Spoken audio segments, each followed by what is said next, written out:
So I'm going to make some wax food wraps, and this is to use instead of single-use plastic. So what you're going to need is some clean cotton fabric. You could cut up an old shirt or an old skirt, as long as it's nice lightweight cotton. You're going to need some food grade wax pellets, an oven dish, some greaseproof paper and an oven. So I have measured a bowl that I want to be able to cover, and I've cut around it so that I can cover the bowl. I've used pinking shears, which stops the fabric fraying, but you can just use normal scissors if that's what you've got. So I'm going to lay it on the baking paper, and I'm going to sprinkle an even layer of the pellets over the fabric. So just try and get a nice even coating. There we go.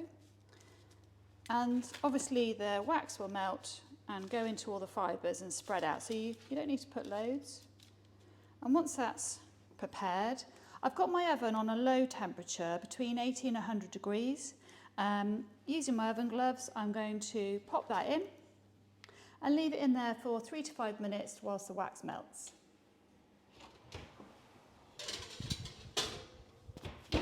Okay, so I'm just going to take it out. That's been about 3 to 5 minutes. And we can see that all the wax has melted. You just need to check for dry patches.